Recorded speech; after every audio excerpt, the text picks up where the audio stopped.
Next ఇక్కడ స్వాతంత్ర సమరవీరుల చిత్రపటం మనమన్నీ ఐఏఎస్ జిల్లాలో కూడా మనందరూ చూసాం.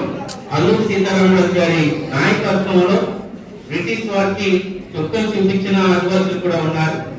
ఒక ఉన్న బాణాలతోనే తన కలుగుబాటులో ఉన్న ఆయుధాలతోనే అప్పటికే రవివ్యాప్తమించే సామ్రాజ్యం అని అంటారు.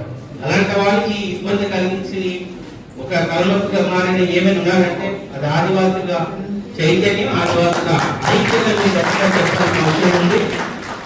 ఎన్డీఏ ప్రభుత్వం వచ్చిన తర్వాతే ఎస్సీ ఎస్టీ గెలిపే స్టార్ట్ అయ్యాయి. ఇంకోటి ఇందులో మనకు రావాల్సిన ఓటా ఏదైతే ఉందో అది జరుగుతూనే ఉంది. ప్రతి రాష్ట్రంలో చూసుకుంటే ఎవరైతే వెనుకబాటు కలిగి ఉన్నారో వాళ్ళందరికీ కావాల్సిన సదుపాయాలు, వాళ్ళకి ఇవ్వాల్సిన రిజర్వేషన్లు, వాళ్ళకి ఇవ్వాల్సిన ఓటాని ఖచ్చితంగా అమలు పరుస్తున్న ప్రభుత్వం ఏదైనా ఉంది అంటే అది ఎన్డీఏ కూటమి.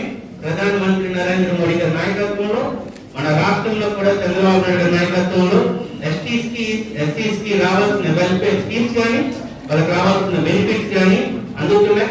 ఈ రోజు ఈ యొక్క గౌరవ దినోత్సవం మొదలుకొని అలాగే జన్మాంత్ ద్వారా మీకు చాలా మందికి మన ఒక్క నియోజకవర్గంలో చాలా వరకు ప్రైమరీ ఏరియాలో హౌస్ చూడడం జరిగింది, రోడ్స్ వేసుకోవడం జరిగింది, మీకున్న సీసీ రోడ్లు వేసుకోవడం జరుగుతుంది.